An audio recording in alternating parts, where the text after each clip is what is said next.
Oh, hello there. I didn't expect you in anime heaven. Oh no, this is terrible. It seems you've choked on a Nendoroid part while you were assembling it. How did that even get in your throat? I digress. It is I, Megan, the anime goddess of mobbage anime. You see, I've got a very tempting offer for you. You see, we can reincarnate you into Dubtalklandia, a magic world of anime where all your tastes are fulfilled. But before you go there are just a couple of rules about the powers that you could get. Just remember that in Dubtalklandia, in certain places, that there are language and situations that may not be suitable for all adventurers, and that adventurers' discretioning is advised. Also, there's one part that has spoilers for all of By the Grace of the Gods, and any other anime, so adventuring here, maybe you want to stay in the starter town for a bit until you get a little bit more knowledge, then head off. And remember that everybody in Dubtalklandia's opinion is that of their own and do not reflect the kingdom as a whole. Now, I know I am the goddess of mobbage anime. A couple of our other anime gods are just out doing their thing. Oh, you want to talk to the god of big mommy milkers. Oh dear. I think they're somewhere out there. I don't know. Oh, you're just gonna go. Oh, okay, bye. Have a nice life. Well, back to playing Token Ramu. 目を覚ます光の稜線手招きする遥かな空 Hello, one and all, and welcome to Dub Talk, the show where we get sent to another world to live out our power fantasy, telling capitalism to fuck off. I mean, chill with slimes. I'm Megan. Por qué no los dos? See, hooray! I'm Megan, and with me today I have my two faithful tamers, Roots of Justice, aka Patrick. Hello, hello. And Amon. The show gets a 10 because it's about slimes, and the slimes are cute. Slime design is very important in shows like this, and they do it. It's the Dragon... blah, blah, blah. It's the Dragon Quest law. Look at their little faces. How can you not love them? They're just adorable, and a spear with three dots. They look like the Princess Mononoke things that twitch their head, but slimes. You're right, they do. Today we are here to talk about a Funimation co-production that they put together in 2020 by the Grace of the Gods from you know what? I'm gonna find what studio did this. I think it was like Maho Pictures. Yeah, Maho Pictures. In the series, synopsis goes like this. One day, the life of middle-aged Japanese businessman Ryoma Takabayashi came to a rather sudden and disappointing end.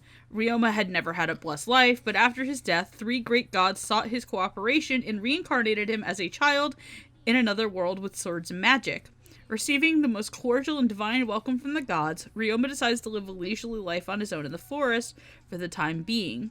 Working diligently at magic and hunting, Ryoma's greatest passion comes to be researching his tame slimes.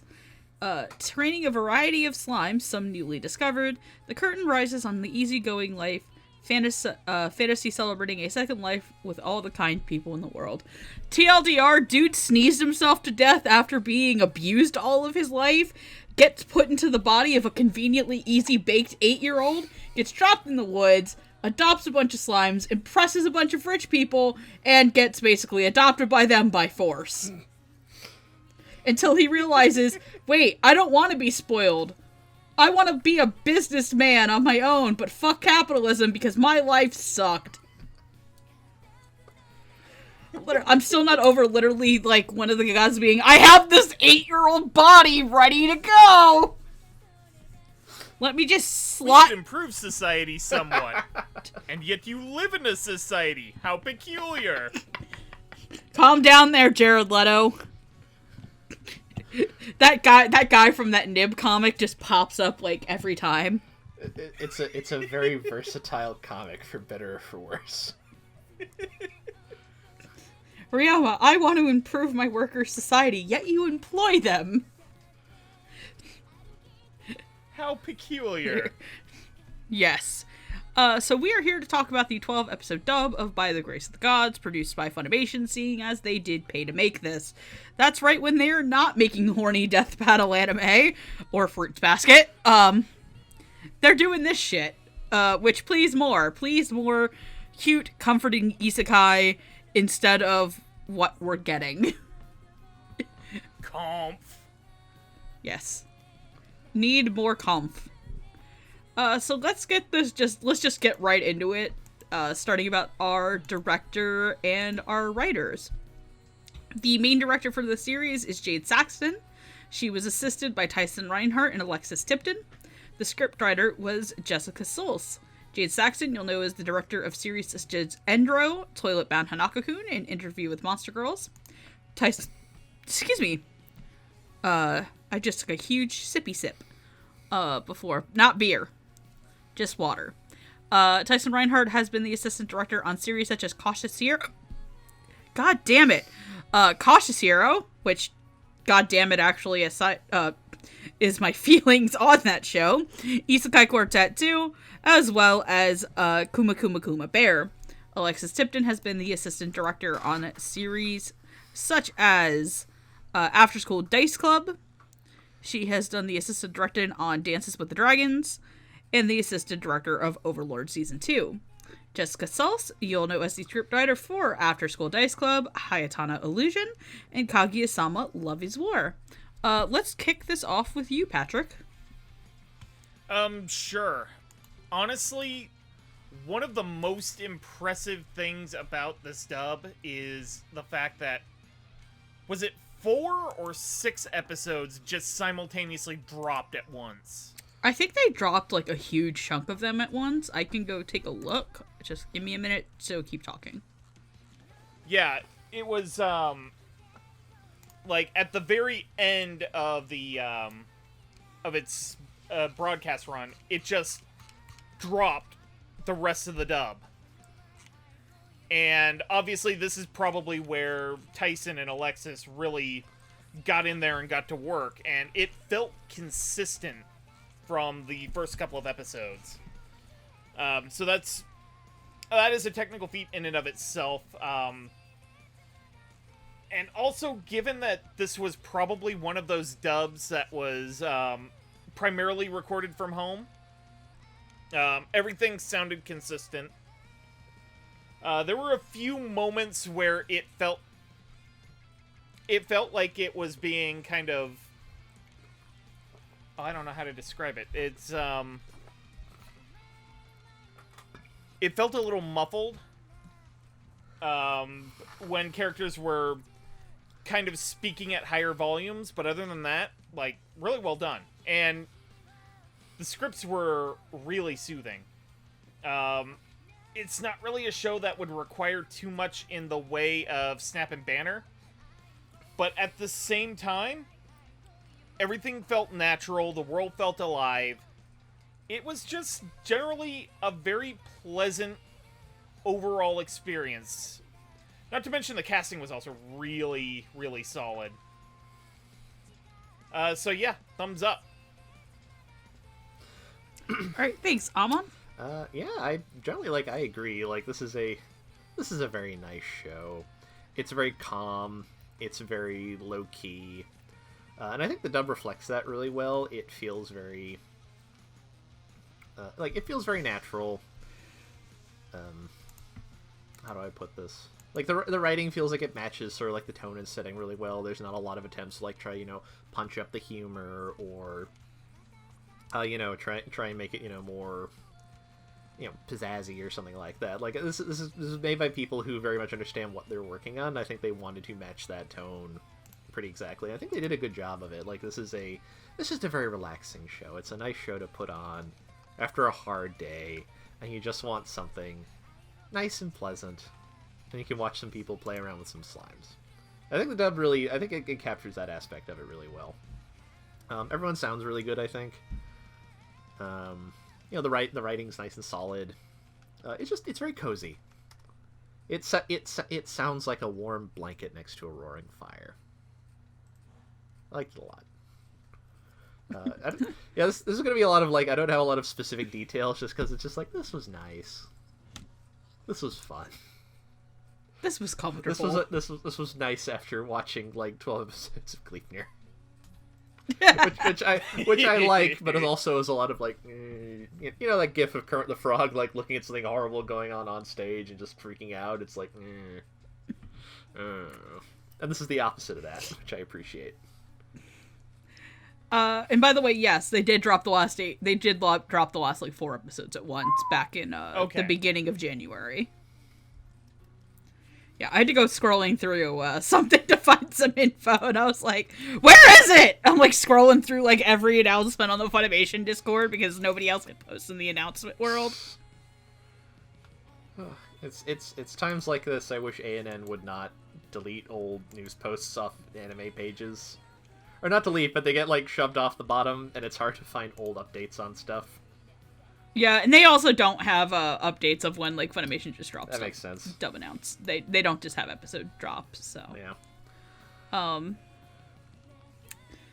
Yeah, so, one of the things that I would like to say is that, I didn't know what I was going to get when I watched the show, and it was a lot better than I actually expected it to be.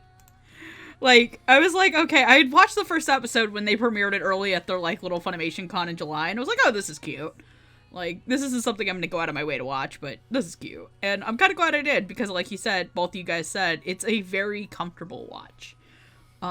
This is a dub that I don't think is going to necessarily blow everyone's, like, head out of the water with its, how good it is. This isn't, like, and even then, like, the show isn't the best, but the dub is what it is. It's a comfortable dub for a comfy show that doesn't sound flat or obnoxious.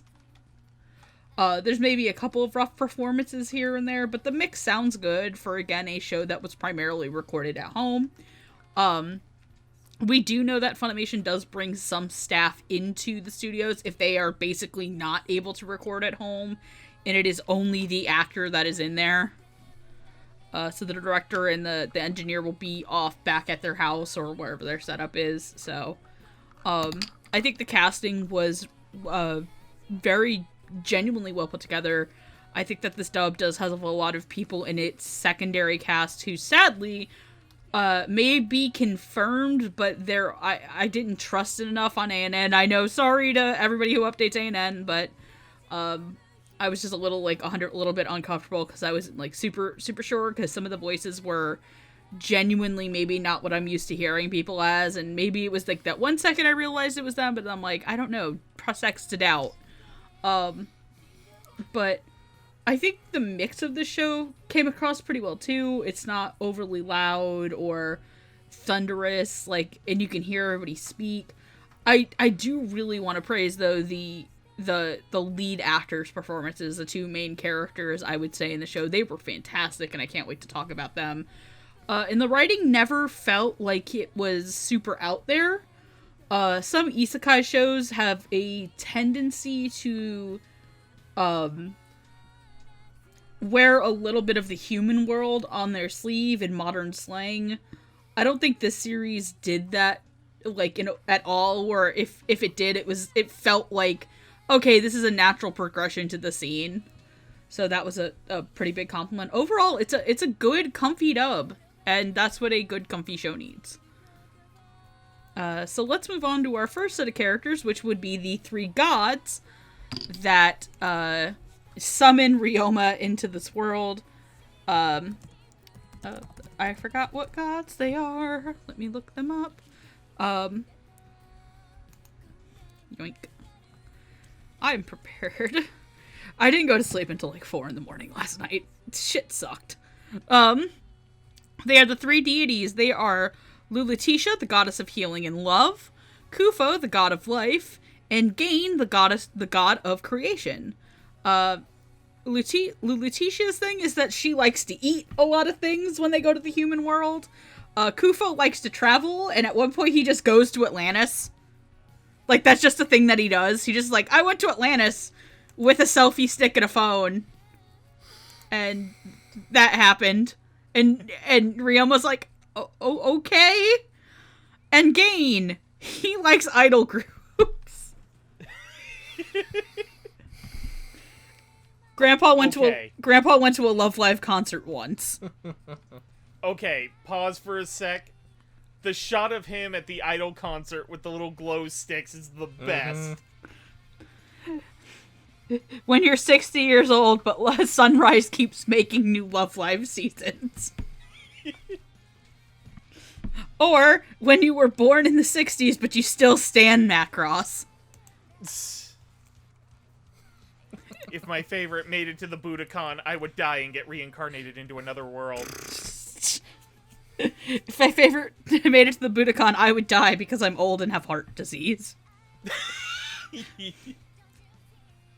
What happened to Grandpa? Why did he die? He took a Viagra before he went to the show and it lasted longer than 4 hours. Maya-chan a little too hard. Grandpa needed a little assistant to make the stand that really come to life. Anyway, before I make this any worse, because this is a comfy, wholesome episode, Lulutisha is played by Marissa Lenti, Kufo is played by Siren Strange, and Gain is played by Arbors Elliott. Marissa Lenti you'll know for characters such as Darcia and Arte, Chiaki Hoshinamori in Gamehers, and Yuzu Rodomori in The Ones Within. Siren you'll know as characters such as Dina in Hayatana Illusion, Luca Esposito in Astra Lost in Space, and Rook Holmes in Infinite Dendrogram. Arbors Elliott you'll know as characters such as Dot Pixis in Attack on Titan, Hannibal Baraka in Drifters, and Kanbei Shimada in Samurai 7. Patrick, get us started. Alright, sure. One moment. Okay. Unfortunately, I don't have a lot to say about Lulutia. Just because of the three gods, I think she shows up the least. That being said, it's Marissa Lenti. It's generally a performance you can trust to deliver, and here's to hoping we get another season of this show, because I'm pretty sure we would probably get more interactions with the gods. So, yeah. Kufo is the one that we probably see the most of, and I think Siren did a really great job with him. He's just this little jokester gremlin god, and he just gives Kufo this really pleasant energy, and it's just, I can really only describe it as fun. Particularly the scene where Kufo is basically just giving the rundown of where the other gods are, because they're off on vacation in the human world. And he's just like, oh yeah, I went there too, but I got back first.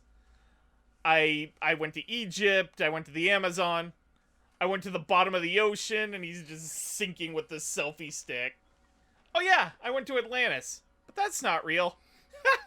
Silly mortal. Gain's also great.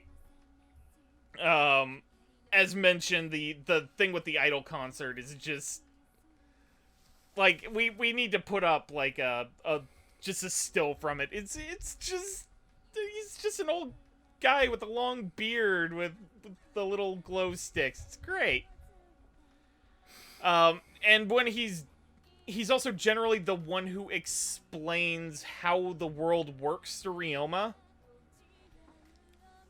So, and when that's being done, it's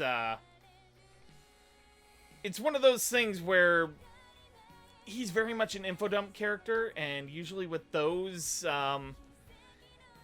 you can get a bad habit where it's just,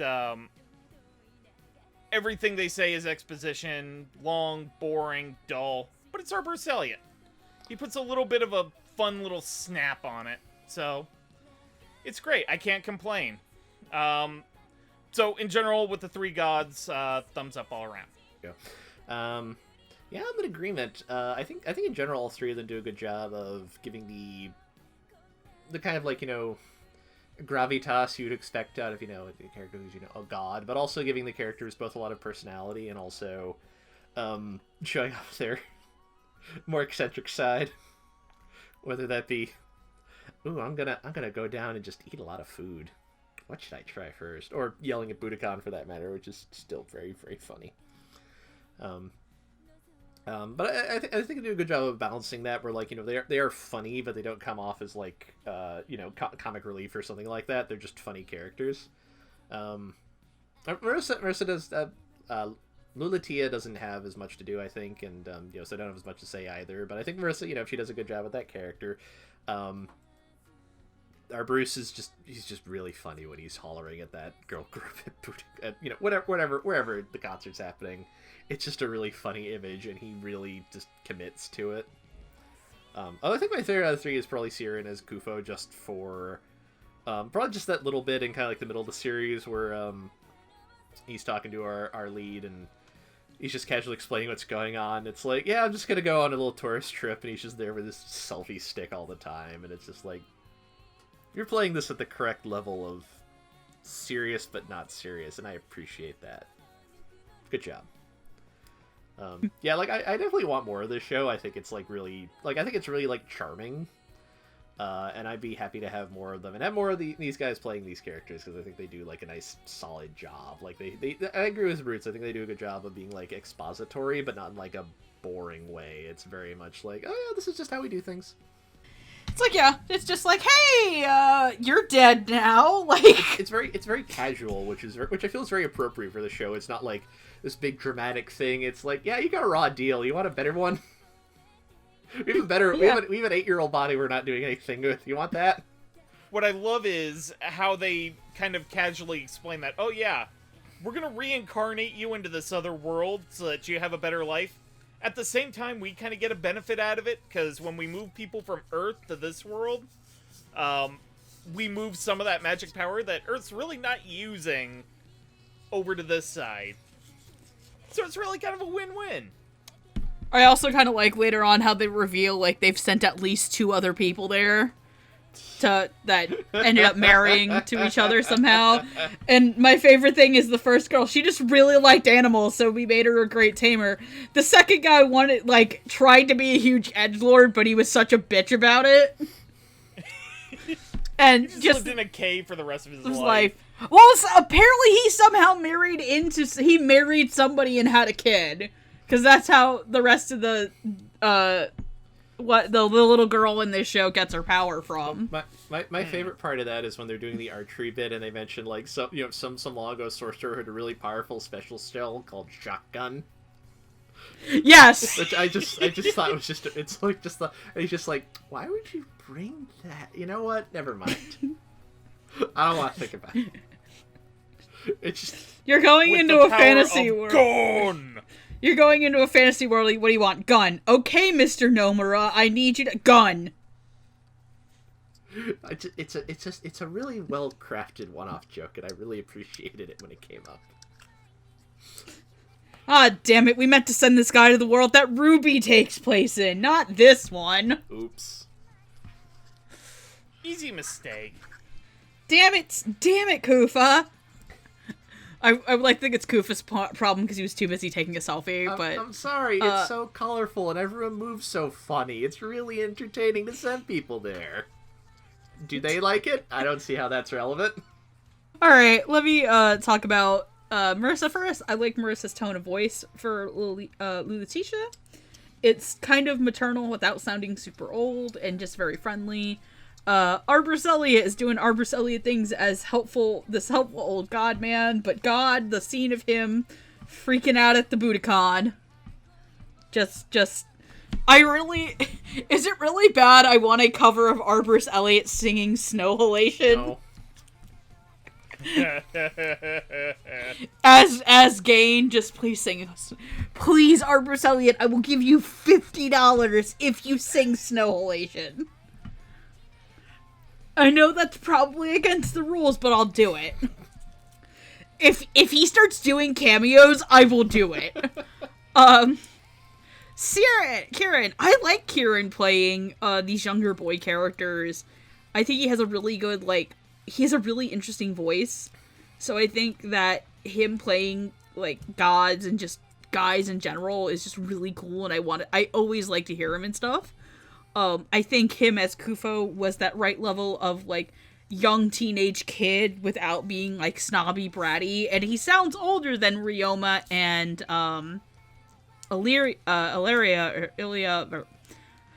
I'm literally just gonna call her the lady, because I can't say her name.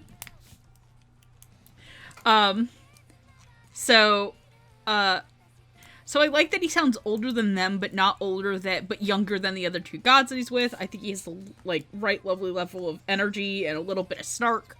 So, great job to the three of them. So let's move on to our next two characters, who are the two members of the Adventure Guild that do the most shit. The Adventurers Guild is the second guild that Ryoma tries to go to, because when he joins the Tamer Guild, they're a bunch of snuck-up snobs who are like, slimes aren't shit. Even though he has, like, 300,000 of them. Jerks. So he goes to the Adventurers Guild, where he literally has to skeet shoot with a bow and arrow.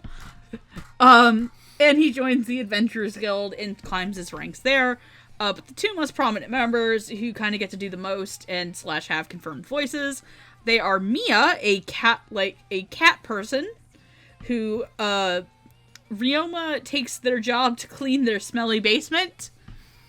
And there's Worgen, who is the head of the Adventurers Guild, who helps them also find out that there's an embezzlement scheme at one point. Just... Episode 4 of the show is, like, basically a crossover of Dirty Jobs and, like, a New York crime drama. Where literally a bathroom is so nasty that there is a poison miasma in there. Like, holy shit. So playing Miya... I think in this case it would be unholy shit. Touché. That's a lot of poop. Holy shit, that's a lot of poop. And they didn't, like, pixelate it out either. It's just like, poop. You know what it is. It's poop. Thank God he has poop-eating slimes. Like, God, that's such a good thing to have. Just, oh no, the dog shit on the floor. Slime. Hey, I mean, it's better than the J.K. Rowling solution. Oh, God. I mean, that is a bar nailed to the floor, but your point stands. What is it, that they just apparate their poop out of their pants or something? They just shit their pants and then they magic it away. The British, they never change.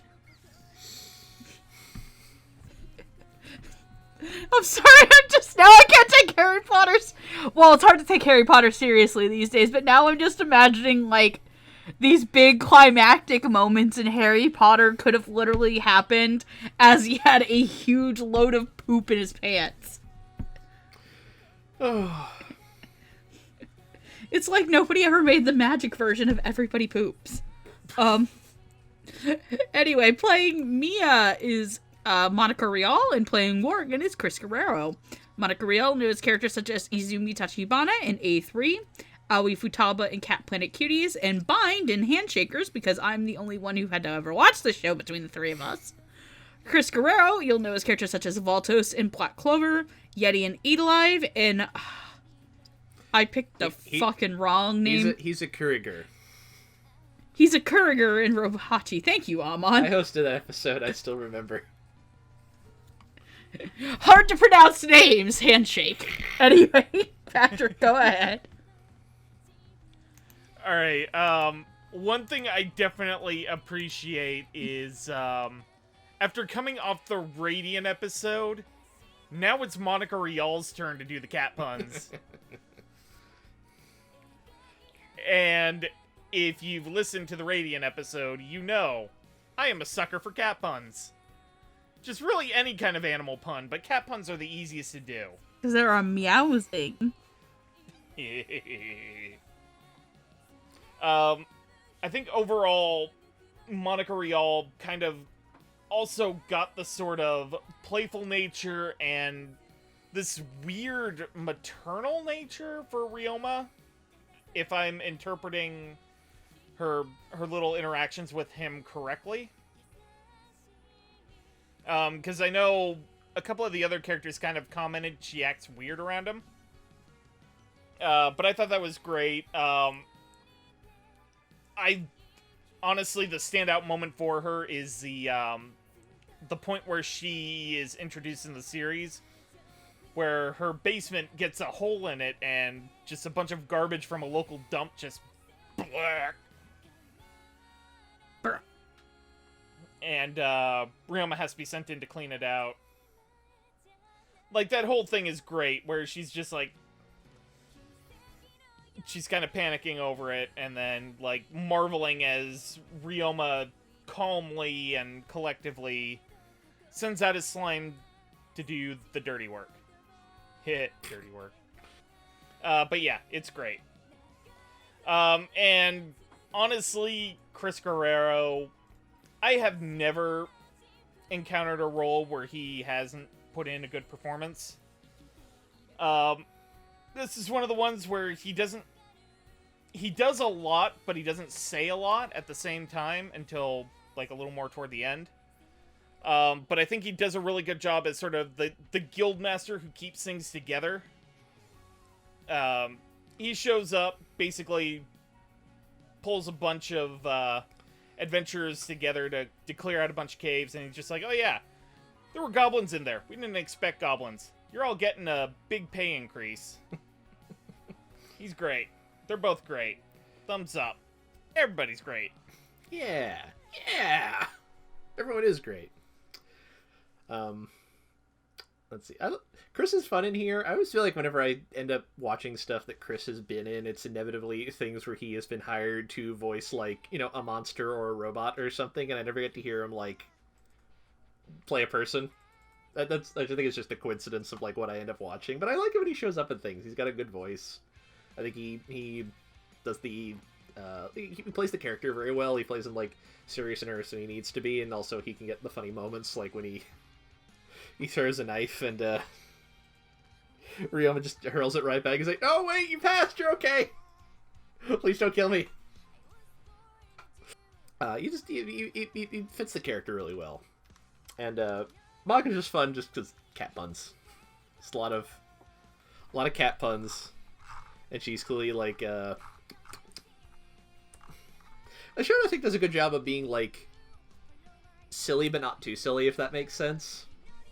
Like, it generally hits the right tone for a show that is about being reincarnated in another world and starting a really successful laundry business.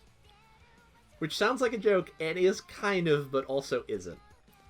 And I think she just does a good job of playing this character who has, like, a lot of, like, just, you know, silly wordplay in her dialogue, and it is amusing, but never comes off as, like, too much. It also helps that, like, you know, it's Monica, and she can probably turn in a good performance in her sleep at this point in her career, because she's been doing this for bordering on 3 decades or something at this point. Yeah. Mm-hmm. Yeah, these are just like fun performances. I enjoyed them a lot. They were a delight on screen. I had a good time. Yeah, no, I really liked Monica's character, and I really love the fact that the cat puns were written so excellently for her, and her delivery made them so natural. I love that she also calls him Ryom Nya, like the cat noise, like Ryom Nya. Don't get the dog that, but you're right.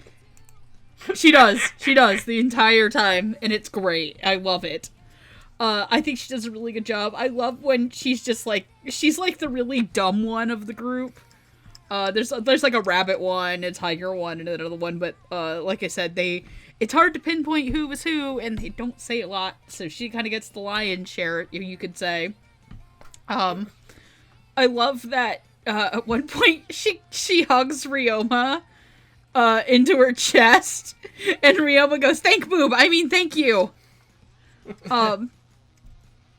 She's really cute, and I love that it's not like the super high pitch, but it's also not the super adult Monica voice. It's like kind of right in the middle. So I helped with that a lot. Chris Guerrero is working. I was like, who the hell is this? I was like, oh wait, that's Chris Guerrero. I love Chris Guerrero in this. I just love the idea of, like, I love when he bickers with the head of the merchant guild because, like, it's clear that they used to, like, have, like, they were, like, a pair back, not like a pair, but they worked together back in the day, and he was a pain in the ass. And now he's, like, this big, strong, gruff guy. I think he fits in very well to the ensemble. He doesn't overshadow anybody, but he doesn't also just fade into the background. Though Worgen doesn't stay around for a lot, but he does a great job, there where he is. Alright, are we ready to move on to the next section? We are making fantastic time. Yeah, let's do it. I feel like this section and the next three are going to be like where we get to talk about a lot of people because these are the characters who are around the most. Let's start out with the servants of the Jamil family. The Jamil family is a family of nobles and also a bunch of tamers. It is because one of them gets... They fight off the bandits, but they got attacked by a bear, and that's what fucked them up. So, as we all know, bear is the most strong weapon in the world. Ask the Isekai, where somebody is literally running around in a bear kigu. So, let's start off with Hughes. Hughes is the servant who has no tact. Zeph is the guy who got knocked out. Jill is the pretty boy. Camille is the magic teacher. And then there's Sebis. He basically has a pocket dimension that summons PS2 horses. Like... I saw them come out and I lost my shit because the CGI horses in this show are awful. They're bad to a point where it almost feels like an intentional joke. Like it is just. Go ahead. Well, it's like you look at. I mean, part of this is like how much they show up on screen, but you look at how well animated all the slimes are, and you look at how cheaply the horses are made. It almost feels like it's like, yeah, we know these horses aren't going to look very good. Let's just kind of make a gag out of it, like they're just really bad. Slime superior CGI animal. It's like they ran out of time to finish the shading on the models. They're like, whatever, no one's watching this for the horses. We put the money in where it counts. It's like the Copcraft cars. You didn't watch Copcraft for the cars. You watched it for the riveting commentary on police brutality and racism. You watched it because it was boring. It was a boring Saturday afternoon and there was nothing good on TBS. So you watched Copcraft instead. You watch Copcraft for the context to the Talarna sex jokes video that Jackson keeps reposting. Which I think I do have pinned on the Discord because it is genuinely very funny.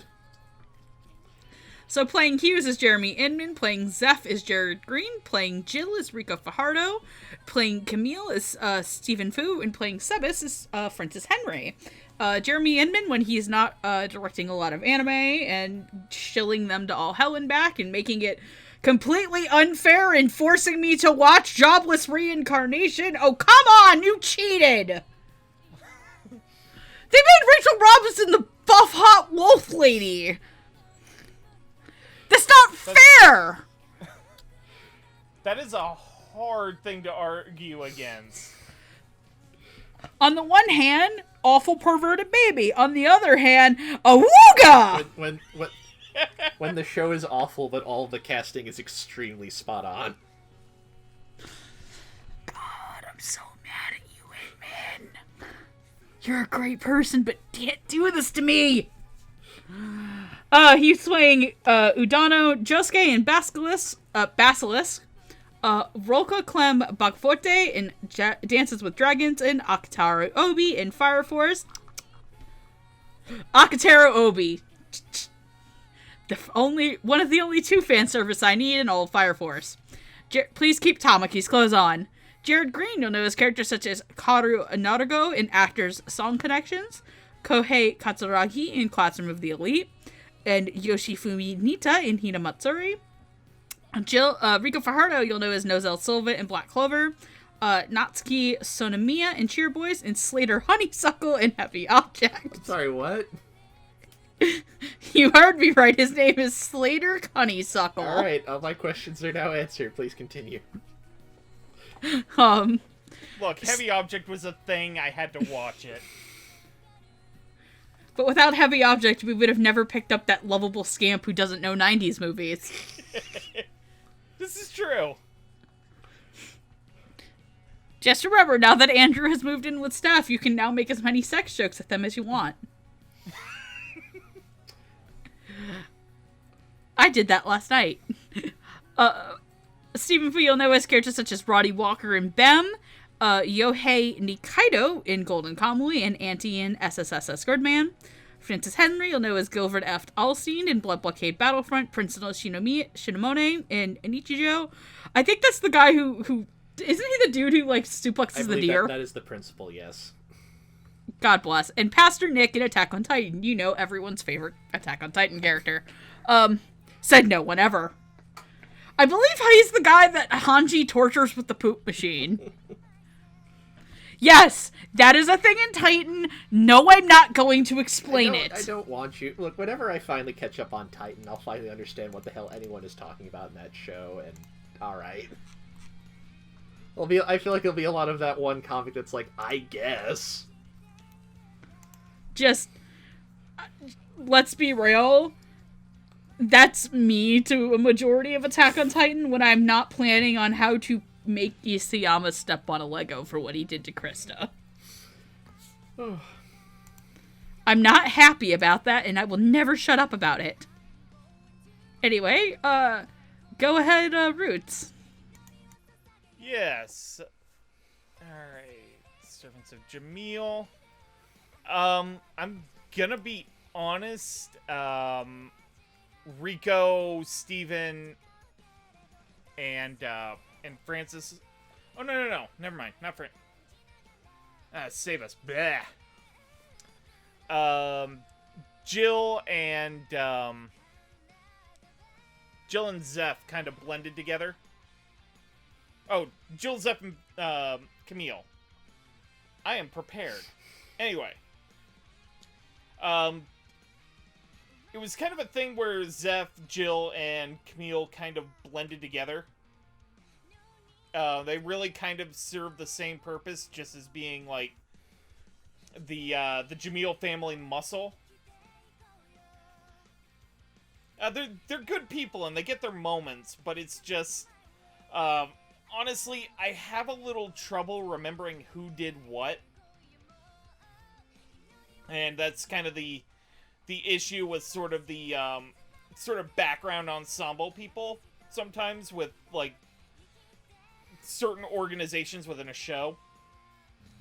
Mm-hmm. I can't say the same about Hughes, however, because every time he opens up his mouth, somebody smacks him. He is just an asshole. I love every minute of it.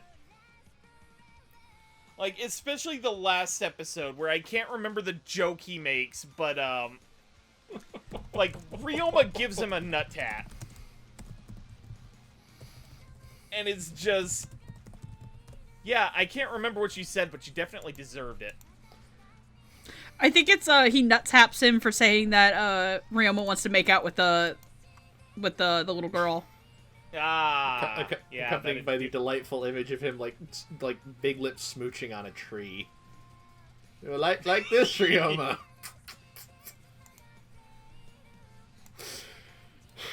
And then he gets a classic case of the good old New England vanilla nut taps. Hey, don't you like it, Dewey? You like the vanilla nut taps? Boom, boom. God, that is the best SNL sketch. I thought you were gonna say the best SNL sketch is the Al Cappuccino one. Oh, no, that is Jack and that's Jill. That's an Adam Sandler movie. Oh, never mind. Yeah, it's best to ignore the other parts of that one. It's not a good movie, like, at all. Sorry, go back to Saturday Night Live. Like, if you look up the sequence with Casey Affleck doing the Dunkin' Donuts commercial, it's great. And then Bill Burr does one with Sam Adams. That one is probably, yeah, it's about the same. But it basically just encapsulates the parts of Boston they don't want you to know about. Boston. Also, Francis Henry as Sebas is just a cool old dude. And he has a pocket dimension where he keeps horses. Don't worry. He poked holes in the pocket dimension. They can breathe. It's fine. It's got air. It's alright. He may be in the car, but the air conditioning's on. He's got a podcast on. He's fine. Don't worry about him. He's okay. Just don't think about the PS2 horses.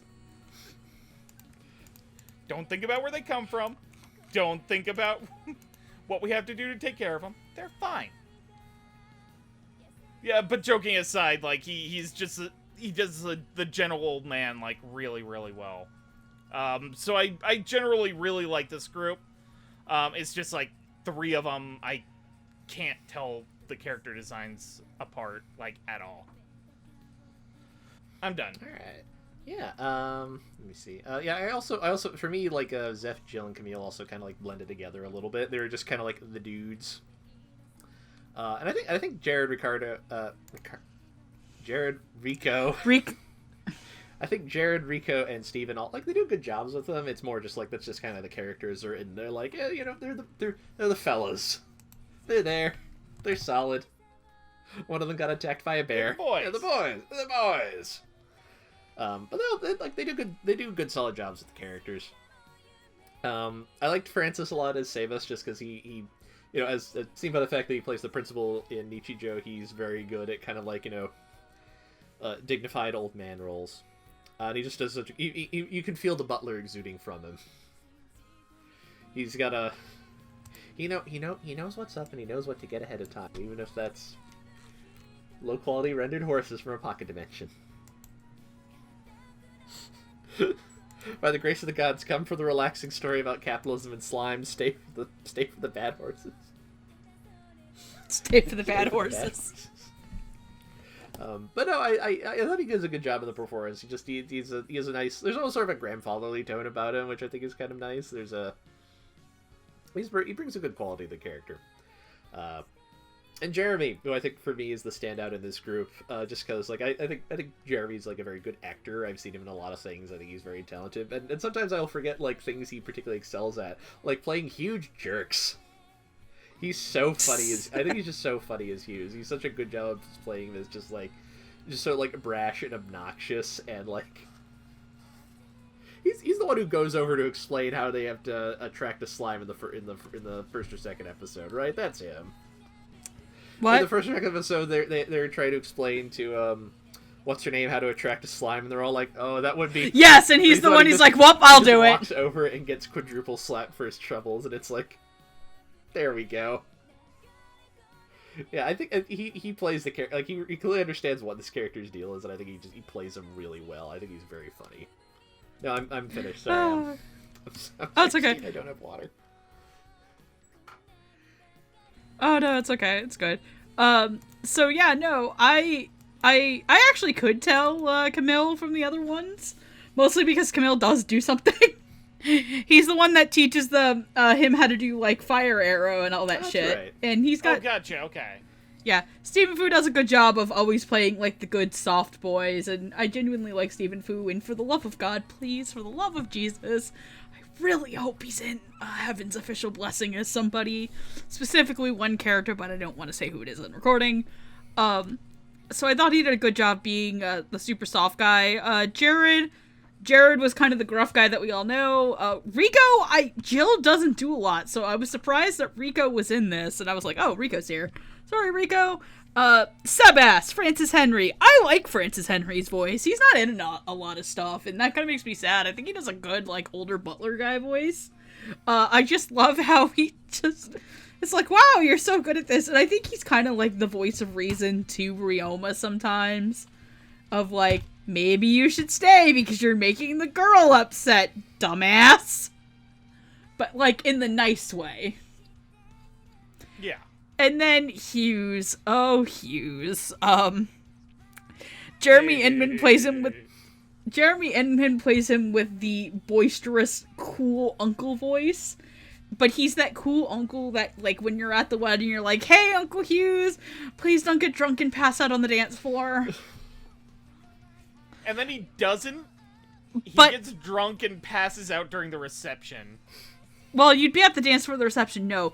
Hughes is the guy who gets drunk at the wedding and then leads your nephews and, like, your cousins down to the McDonald's and gets a dude to, like, let him in his car to buy food at, like, 2 a.m.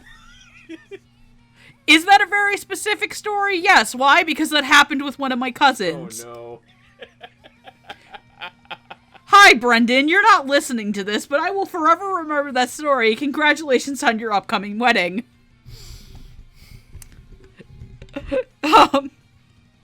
No, I love my cousins. They're good guys.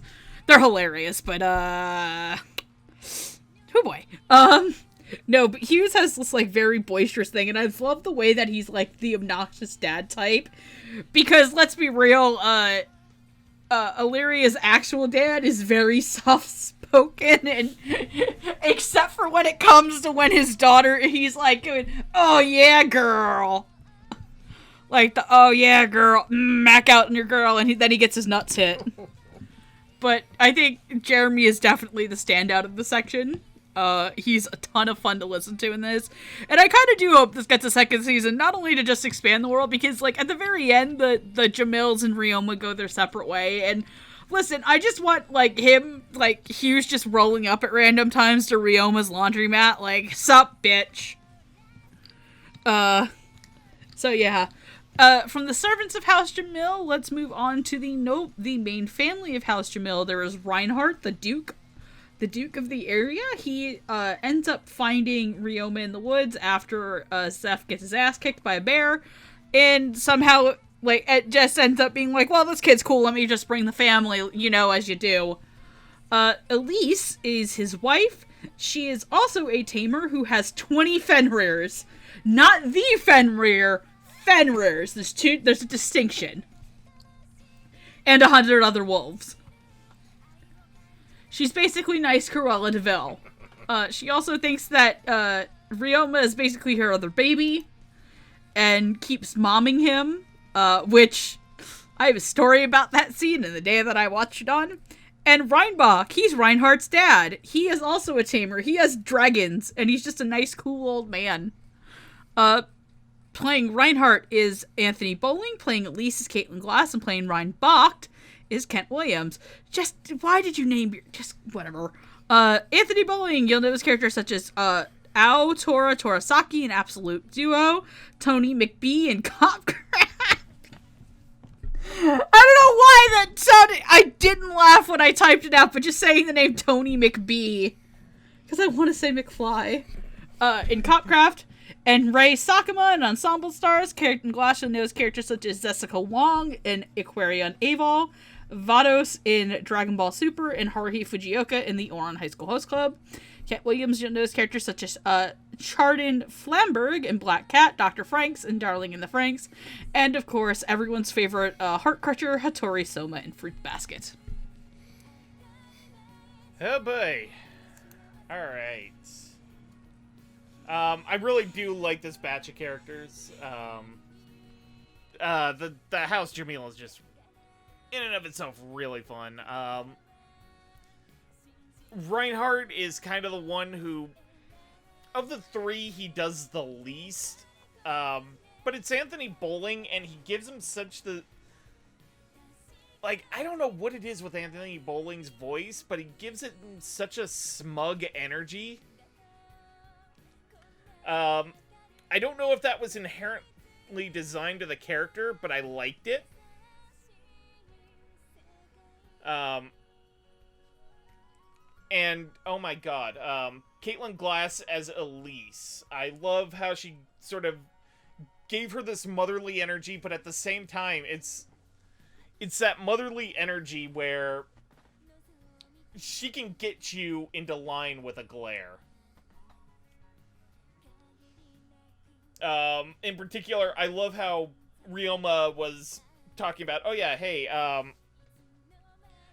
I need to go strike out on my own. I have a proposal here for a business that I'd like to run, and, you know, I don't want to be mooching off of you guys for the rest of my life. And then, so they set him conditions to be able to do this. But then they set one more that he has to stay at the inn there that they're staying at until they leave. And he's just like, oh no, I can't impose. And then Elise just gives him the death glare, and she's just like, oh yeah, we are offering you hospitality. Take it! And then he does. It's great. And then Reinbach is just a chill old dude, and Kent Williams just does chill old dudes so well. It's great. I love it. He is just this warm, grandfatherly figure, and it's just... like, for everything that Ryoma's gone through in his original life, like, having that there is just... it's just great. I love these three characters. I love the actors involved. It's... the House Jamil is just a good time. So I'm gonna go ahead and pass it off to Amon. Yeah, I'm in agreement. Like, these are just a fine set of characters. Kent, Roots is correct. Kent is always fun as just chill old guys. It is a character type he excels at, and Reinbach's he's a swell dude. He's got his dragons, and he's very nice and affable. He's also very grandfatherly, which is appropriate given how the Jamils kind of function with Ryoma in the story. One thing I really liked about Caseland and Anthony is I thought you really got a sense of Elsie and Reinhardt as a couple. Like, I very much bought them as, like, oh, you have been in love and in a relationship for a very long time, and there's a lot between you, and I felt like that came through in their performance, even if it was just kind of like, you know, usually Elsie like teasing Reinhardt about one thing or another. It's like, you know, oh, I was kind of jealous that she was so good at timing, and it was like, oh, were you? I recall your response to that was, I have a sword. And it's just like, you could just kind of feel like the affection between them. It's really nice. They're very sweet. I think I think Caitlin's, like, she's very funny as Elsie. She does a great job of bringing out the, like, you know, yeah, she's like the, you know, she's a mom, and she's like the wife to this, you know, fancy royal guy, but she's clearly like a personality to be reckoned with in her own right. And I think Caitlin does a really good job bringing that out in the character. And I think Anthony, I think, does a good job of presenting Reinhardt as like this, like, guy who's very important. But one of the fun, like, power fantasies this show brings out is like, oh yeah, the people in charge actually care about other people. Or they're presented with like, hey, wait a minute, this town is clearly engaging in embezzlement in order to not pay poor people. We have to do something about this. This is clearly wrong. He very much has that aura of like, yeah, you are someone I want in my corner. You care about people. That's good. Yeah, they're nicely done characters, and also with Ilaria, I think that you just get a sense of, like, you know, what they do feel like, you know, a family unit together, and it's well performed. This is a very warm show, and I think that stuff like that helps contribute to that. You can tell the history and relationship these characters have just by the way they're interacting with each other. It's nice. What happened? No, nothing. I'm just like, it's my turn to talk. I'm still sleepy, and I demand Mountain Dew, and I have to go to the gas station to go get it. Oh no! I gotta go fill up my car, and gas is almost $3 a gallon down here. Oh, I hate this shit. My fantasy is to go to this world so I don't have to drag a car. Will I not have my cell phone in my video games? Yes. Will I probably tame animals? Hell yeah. Reinhardt. I actually thought that was Ian Sinclair for a little bit. Because Anthony is a very good doppelganger for Ian sometimes. But I would say Reinhardt is probably who I actually think is the weakest performance of kind of the main cast. Sometimes I did feel it was a little itty bit flat. But I think he has, like, that good-natured kind of guy voice to him where, like, it's clear he's a good dad. I mean, he almost literally takes out Hughes for trying to sexualize his daughter. But, like, he's just a very understanding guy, and God, I love that scene where it's just, they just dunk him for not being a tamer because he just gave up on it. But I also like in canon, he's like, I don't have a thing with birds. And then like the next episode when his daughter tames 9 birds and he tries to pet one, it tries to bite him. He's that guy that goes into the lorikeet exhibit because his kid asks and all the birds just start pooping on him. Oh my god. Sorry to break the episode for a sec, but I've got an anecdote. Mm-hmm. Yes. We can keep it in. This episode isn't very long. Fair. We were at the Wild Animal Park in San Diego. I was maybe, oh no, it wasn't San Diego. It was Escondido, but that's like a town like half an hour away from San Diego. I was maybe like 7 or 8 years old. My sister was like 9. So we go to the bird exhibit, and they hand you like little cups of nectar so that they come onto your arm and feed on the nectar. My sister takes one of the cups, they lead her into the atrium, and this big-ass bird just lands on her arm, and she freaks out, drops the cup, and they swarm at the cup, and she is just freaking out. Oh no. And this is just, it's one of those things that I will just remember for the rest of my life. But it's Just- great. Alfred Hitchcock has entered the chat. I'm so sorry for your sister. Like, oh god, I used to be Parakeets are terrified. assholes if you really think about it. Listen, I used to be terrified of birds when I was little. Like, I had like straight up hard phobia of birds. I one time almost knocked myself out at SeaWorld because I was running away from the seagull and ran almost straight into a giant rock. No. Oh. I mean, look, it's fair. I am deathly afraid of peacocks. Because feral peacocks in Southern California are assholes. In short, fuck peacocks. No, so I think that Anthony did a good job there. Ryan Bocht, Kent Williams, is a great older guy voice. I love how friendly and warm he sounds as a grandpa, as opposed to, like, this was any other show, this guy would be such a dickhole. Oh, absolutely. Like, I love that this show's power fantasy is literally everything's nice, nothing bad happens. That's what I want. It's so nice, and Kent's such a cute little old man, and I love the fact that he's just a good grandpa. He just wants what's best for his daughter, his granddaughter, and his daughter, and his kids. It's just very good, and I really think it's super sweet and super, super charming. And then Caitlin as the mom. I think this was a really inspired choice. I think she does her voice youthful enough, with also not sounding too old. I think that she is super pretty. She does a super job making her super approachable and yet very intimidating. And if you don't eat your plate at her house, you know that she would shank you. And I appreciate that. And I think that I appreciate that in the performance. It was a great job. Very well done. I don't have much to add from what you guys hadn't added. So let's move on to our final set of characters, our mains. They are Ilaria Jamil. She's the daughter of the House of Jamil.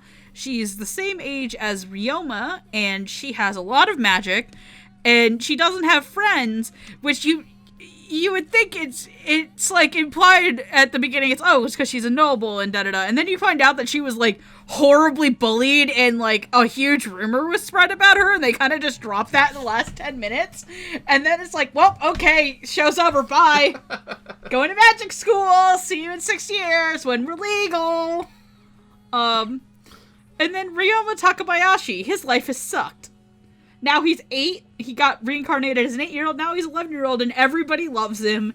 He runs his own business, he's an adventurer, but he's also not a greedy capitalistic pig, and he feels guilty about, like, accidentally forgetting to give his workers a time off. And he's like, why are you all freaking out that you get vacation? And they're like, and he's like, I never thought of that. I should give you more vacation. Playing Illyria is Susie Young, and playing Ryoma is Emily Neves. Susie Young, you'll know his characters such as Jing Jilan in Apare Ranman, Cha-Cha in Super HX Arrows, and Fumi Futagawa in Assault Lily Bouquet. Emily Neves, you'll know as characters such as Kyoko Sanon in Dime a Dollar, Eri in My Hero Academia, and Nozomi Takamura in Tamayomi the Baseball Girls. I should also point out that the older version of Ryoma from his past life is played by Chris Rager, who everybody would know as the voice of Mr. Satan from Dragon Ball Z. So let's start this off with you, Roots. Yeah, I think I'll start off with Ryoma, and namely his older persona and Chris Rager. I thought he did a really great job with the Ryoma got kicked around. Let's be real. In his first life. Literally, he has a brain hemorrhage from sneezing because he was absolutely stressed out and overworked at an office job. I think he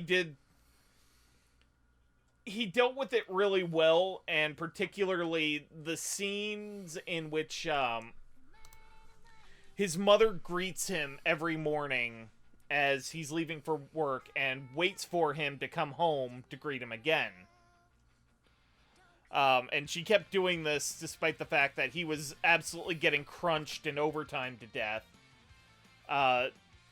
And was absolutely tired waiting up for him. And the point in which she passed away, and he comes home and he's just like, oh, yeah, right. It's so quiet here. That was just absolutely heartbreaking. 'Cause I recently went through a similar kind of loss where there was in this case, a dog, but, she was very vocal. And one day I just came home and she wasn't there anymore. And the house just was uncomfortably quiet for a while. So that was the kind of thing that stuck with me. But then Emily Neves playing his younger body. Just the easy-baked 8-year-old that the gods of this world just had conveniently ready to go. I thought Emily Neves did a pretty good job. I actually did not know it was her until Megan posted the cast list from the show.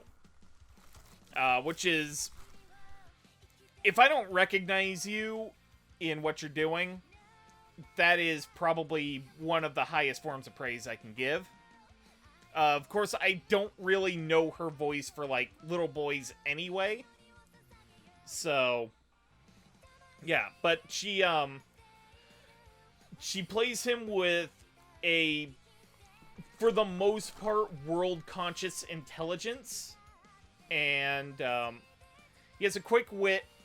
He's very skilled at what he is able to do. He's basically able to form a business, right off the bat. And I think Emily Neves did a really good job with that. And Susie Young as, I'm sorry, I'm just gonna call her Milady, because I'm not even gonna try that name.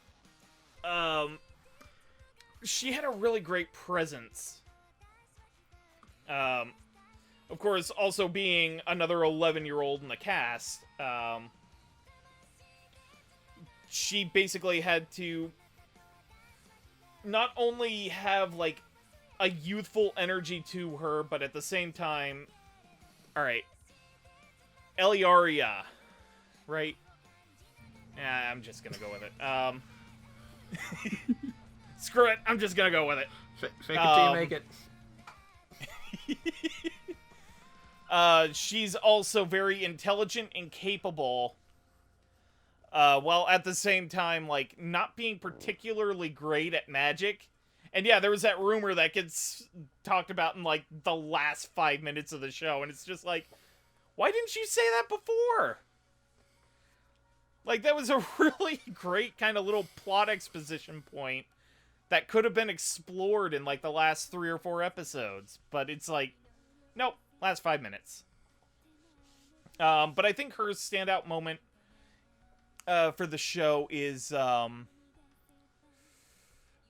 want to say in the cave while she's practicing her music for the little ritual where she has to play a song in order to attract a bunch of birds to make a contract with them, because people like to buy those birds. Actually, no. I'm gonna say it's a little later in the last episode after she tames the birds. And it's just like, oh yeah, that one you caught right there. Go ahead and appraise it, because it's a super rare one. It's just like, oh yeah, I got a super rare one. Great. Yeah, it was good. And, standout moment for Ryoma, the little kid version. Oh, let's see. I want to say it's at some point when he's cleaning out the poop stalls. Yes. Because it's just like, oh yeah, this is gonna be really gross work. I'm gonna take one of my cleaning slimes and make a helmet out of him. Stick it on my head! Like, I thought his anti-shit suit was just the funniest thing, because it's just, it's just general here on Earth cleaning clothes, but then he's got, like, a slime on his head. Like, that was absolutely funny to me. But anyway, all three of these actors were great. Solid thumbs up all around. I'm all set, Amon. All right. Yeah, these two are just adorable. They're both just like so like just cute and charming. It's fun. I think Susie just brings out a lot of what like Ilaria is just like, she's such a sweetheart. She was trying so hard, and she's clearly been through like more than she probably deserves, and she's doing her best. And she clearly likes, I mean, she likes Ryoma clearly, but also kind of likes having someone her own age who you can feel like a confidant in, who doesn't really know what her deal is, and so doesn't kind of care all that much. And I think Susie just does a nice job of playing her as just she's nice, and she just wants to do well. And also it's really cute when she walks around with her slime sitting in her hat. I just like that character detail. It's like, this is nice. Good use of your costume design there. And Emily's just really sweet as Ryoma. He just wants to do well. He's now out there in the world, and he's talking to people, and he has some modicum of power, and now he wants to just be better than the way he was treated. And Emily just plays him so just sweet and adorable and kind, and just wanting to do what is actually the best for everyone. Hey, you got a bunch of grime in your basement? I can help with that. No skin off my nose. Sure, go ahead. That sucks. Let's fix it. It's just a really nice, gentle performance throughout the show. Also, kudos to Chris Rager for just really selling the exhaustion that he was feeling before he got isekai'd. He sounds so tired all the time. You can feel the bags. You can feel the bags under his eyes. It's a good performance, even if those are probably the most depressing parts of the show, especially the bit where he's talking about I used to live with my mom, and then she died really suddenly, and then she just wasn't there anymore. I was not expecting strong emotions in my cute show about slime laundries, I'm going to be honest with you. It took me for a bit. But yeah, literally, Emily and Susie are they're just really adorable together. I think their chemistry as their characters is really nice. This is just a very sweet, low-key show, and I think their performances help bolster that. This is a nice show where you want nice things to happen to nice people. And it does that. And sometimes that's what you need in the world. And I enjoyed it a lot. So, sorry. My throat kind of hurts. No worries. I'm also very thirsty in the actual sense, not the sexy sense. You have to say, I have to preface that because people will think it. So I will start with Susie. I think Susie was fantastic as Jibril. Illyria, the lady. She is adorable. She is sweet. She sounds like such a perfect, cute little girl. Like, they're both Emily and Susie, I think, are two of the more exceptional people who can play children and adult, especially Emily, which we'll get to in a minute. I think that she does this level of just being absolutely sweet and tender, but also insecure and amazed by the world.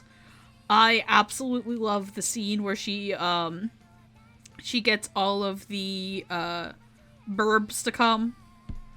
Just because, just also fuck that one guy who's like, fucking birds not coming here, I'm gonna stab your ass. I'm sorry you're, what was he playing, like a flute or something? The flute? Yeah, I'm sorry you're, First of all, you're a shitty flautist, dude. I mean, okay. That scene where he's playing the flute really badly, you know what it reminded me of? What? You know that viral video of the guy trying to play the Jurassic Park theme on the melodica? Oh, yeah. Same energy. Same energy. Fuck you, I'm gonna make time for you.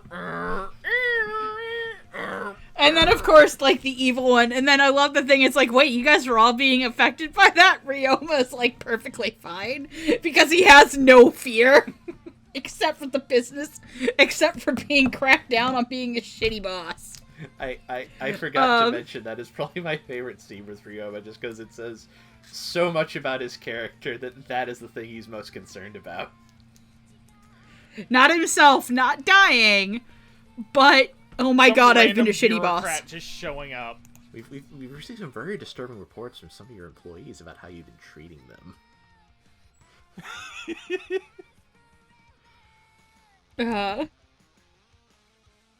But, like, I think she's just got this really sweet, cutesy energy that really balances itself out against, Emily's take on Ryoma, who is very unfazed by a lot of things and understates a lot of Ryoma's surprise, like, yeah, I'm supposed to be amazed by this. Like, okay, it's the scene where they get to sense the world as a pigeon. And he's just like, this is like VR. And I'm like, you know what? You're not wrong, but just because you're right doesn't mean you're correct. And just Emily plays him so well, and he does sound like a prepubescent teenage boy. That is the one thing I will say, like, Ryoma's balls probably haven't dropped. His slimes have not multiplied, if you understand what I'm saying. Oh god, I realize it's a horrible metaphor. I am so sorry to the both of you. What? It's alright. Because they tear apart, that's why. And that's just not a sensation I think you want to feel.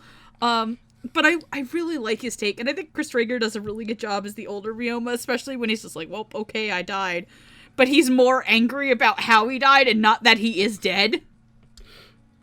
And I think Chris really delivers on the scene with his mom, which I watched on my mom's birthday. Oh, no. That's only the second worst decision I've ever made. But the first bad decision of seeing a show on a day is I watched How to Train Your Dragons 2 on Father's Day. Oh no. Anybody who's seen that movie understands why that was a bad idea. And my friend did not warn me about that when we saw it, because she had saw the movie the day before, and I looked at her, I'm like, what the fuck? And she's like, I'm so sorry! But no, Emily is such the standout, I think, in this entire dub. She really carries a lot of it effortlessly on her shoulders. Emily, I think, is by far one of the best actresses who does little kid voices. Like, especially young children, like Eri in My Hero, Ryoma, definitely counts towards this. I have so much praise to say, and it's really hard to explain because you just need to watch the show for what it is. It's a very comfortable performance, and it's a very warm and loving and childlike performance for a show that is just a wholesome power fantasy, and it's a wholesome performance. So let's just move on to final thoughts from there, guys. Yeah. So in all honesty, like, this feels like one of the easier isekai shows for me to recommend to people. Kind of up there in the same echelon as that time I got reincarnated as a slime or Grimgar. It is just comfy and warm, and you know, I remember the complaints as the show aired about with people saying that, you know, oh, it's boring, it's, you know, like, nothing really happens in the course of the show, and there's really no character development, which, really, there actually is a lot of character development, but, I really do kind of like these sorts of shows that set up a world and really kind of delve into how it works. Sort of, you know, a good example of this would be like Spice and Wolf, which, oh my god, would I love to do an episode on Spice and Wolf one of these days. Economics. I have never actually seen it all the way through, so I am a good person for that. And I've owned it for years. But yeah, I feel like this is sort of the isekai equivalent to like a Spice and Wolf, where you're getting more of the economics of the world. And obviously, as I've said in other segments, I would absolutely love to see a second season of this happen at some point. If this is all we get, that's okay with me as well, because it ended on a really sweet and maybe a little somber note. But I actually liked the show a little more than I thought I would for an episode that really kind of came together at the spur of a moment. So, and in terms of dub, also, it's considering the sort of last 4 episodes were just kind of dropped all at once. I'm really curious to know how the production of this came together, because it's pretty solid from start to end. So in general, I really like this show. The dub's really solid. I would find there are isekai shows that I would have a harder time recommending to people. So give this a check out. Yeah, I'm in agreement. Like, I tend not to watch a lot of isekai shows, partially because I'm lazy, and there's a lot of anime out there. And also just a lot of them, it's like, this doesn't sound all that interesting. I think I'll go watch No Gun's Life, which is about a man with a gun with a head. Something that's much more up my alley. But I really enjoyed this. Like, this does feel like something I would easily recommend to people. My youngest sister is getting an anime lately, and if she came to, like, hey, is there an isekai show you'd recommend? This feels like something I could, like, point her towards that I, feel like she would enjoy. I just like it. Like, it feels very low key, which I think a lot of people when it started out probably confused for boring, but I kind of like low key stuff sometimes. Not everything needs to be big and grandiose. I like that it's just kind of about, like, here's a fantasy setting, and there's just kind of some mundane stuff that happens. Like, hey, adventurers need to get their clothes clean. How does that work? Sometimes, just a hole opens up in your wall and a bunch of garbage spills in. Who deals with that? Like, I kind of like stuff that's very much about, like, here's just kind of behind-the-scenes mechanics in this fantastical world that you never really think about and people don't really write about. And I appreciate stuff that does that because I find it interesting. I think the show, like, it does make that interesting, and I think it also just feels very sweet. It's nice watching a show where somebody is good at something, and when presented with their hard work to other people, it's like, hey, this is a really good job. Good job, man. Good job. I don't know. It's very nice. It's very cozy. And I just appreciate that. And I think the dub, like, really captures that aspect of it really well. It was just it was a nice, relaxing watch. I enjoyed that aspect of it a lot. It's good. Yeah, no, this is a show that I genuinely, like I said at the beginning of the episode, I had seen the first episode of it as a preview at the Funimation Con back in July, and I thought, oh, it's cute, and then it got dubbed, and I was like, yeah, I'll watch it eventually. I think because it's dubby eligible for this year, of all things. Yes. I think it came out, because it came out in October. So congrats. All fall shows have been moved to eligibility. Duh, right. It wouldn't have counted anyway, because it started in October. I'm dumb. So it was a very cute, warm show, and the dub is very cute and warm. Do I think it might be one of the best of the year for the dubbies. I don't know. There's a lot of other stuff that I think might outdo this, but could this end up on a lot of people's underrated lists? Honestly, yes. I would love to see this show continue. I think the cast definitely deserves more of a chance to continue these characters. It's a very sweet show, and I think the dub has a lot of heart like the show has a lot of heart. And this is an isekai show that I definitely feel a lot more comfortable watching. I made my complaints earlier in this episode about jobless reincarnation, and that's because a lot of isekai are just very hard to watch. And I genuinely suggest watching a video by someone named Neuralities, which I think I'm going to see if whoever puts this episode up can link that in the description below about... It's called Why I'm Tired of Modern Isekai. And I think that a lot of that video genuinely, like, sums it up for how I feel, especially some sections towards the end. Because the one thing I really want to compliment this show in general is that there are maybe, like, 2 boob jokes in, like, a 12-episode show. And, like, at no point is Susie's character ever, like, put into a really gross situation like I think a lot of other isekai tend to do.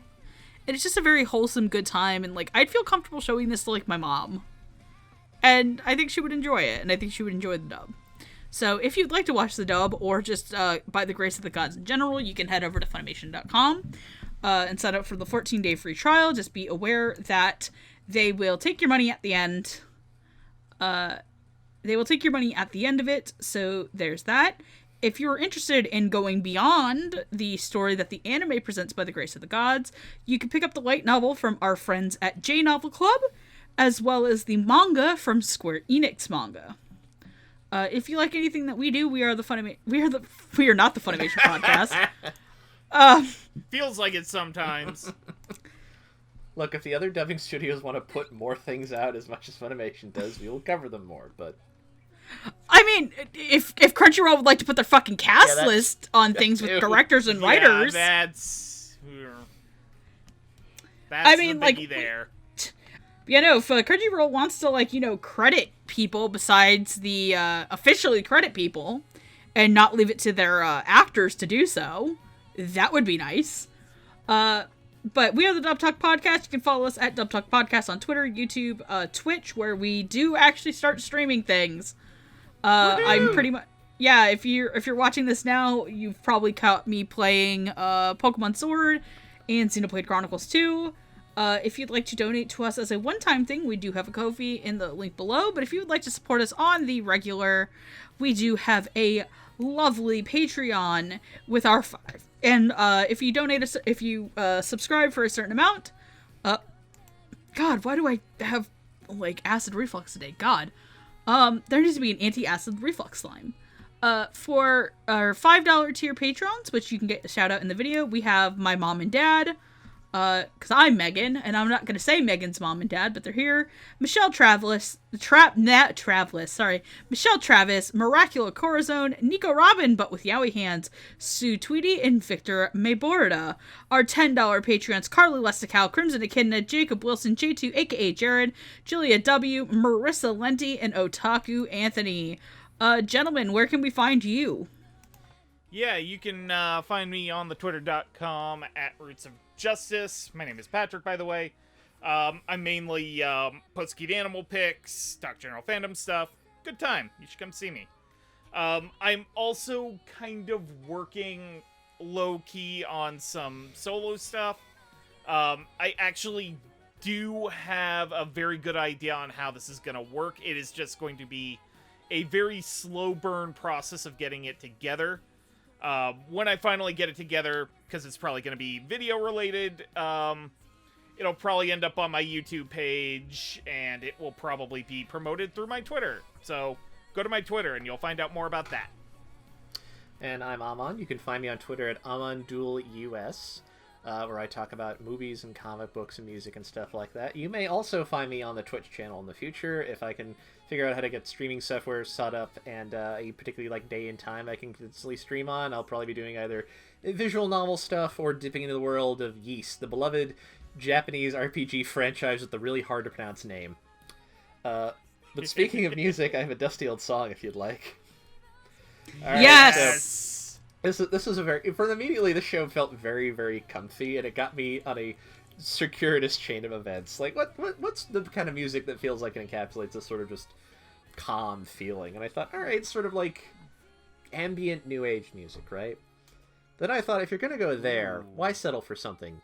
Why settle for small time? No. If you're going to go there, there's only one place you can go, as anyone who had to stay up really late in the 90s know. You go for pure moods. Yes! And if you've not looked at the track list of the first Pure Moods compilation in a while, there is the talent here. Jan Hammer is on here. Jean-Michel Jarre is on here. My father owns several Pure Moods albums. Brian Eno is on here. Two Ennio Morricone songs. Richio Sakamoto. The theme from Twin Peaks Fire Walk With Me by Angelo Baldamenti. There's also a Kenny G song, but we won't hold that against them. Kenny G seems at least like an okay dude. He might hate his music, so that's fine. Little Fluffy Clouds by The Orb is on here, a Stone Cold classic. But if you're going to pick one song from here, why settle just right there at track 5? Orinoco Flow by Enya. Probably the song that will go down as history is like, what does New Age sound like? It sounds like this. I think I know that song, but I also might. So today I am the fetus. It is. Have you ever heard a song where a very lush background woman chants "Sail Away" a lot? Maybe. If you listen to it and you've heard it before, you will recognize it very quickly. Okay, cool. It is very likely a song that you even heard like in a shopping mall somewhere and just never knew what it was. Is that song used in those like Kraft mac and cheese commercials? Maybe. Probably yes. You know what? It's like the da da da da da da da da. Is that song? Oh no. Okay, no, it's not that song. It's like a harp playing, and then you just hear the chanting, "Sail away, sail away, sail away." Yeah, that song. Insert the Pope go. I get it. She doesn't get it. But yeah, check that out because it's good. All right. So with that said, we are done here. It is time to retire, do some laundry. And just with that, everybody, have a great night and otaku on, my friends. Otaku on the Rock Deva. on Boston, rock on Chicago. Going to follow my heart,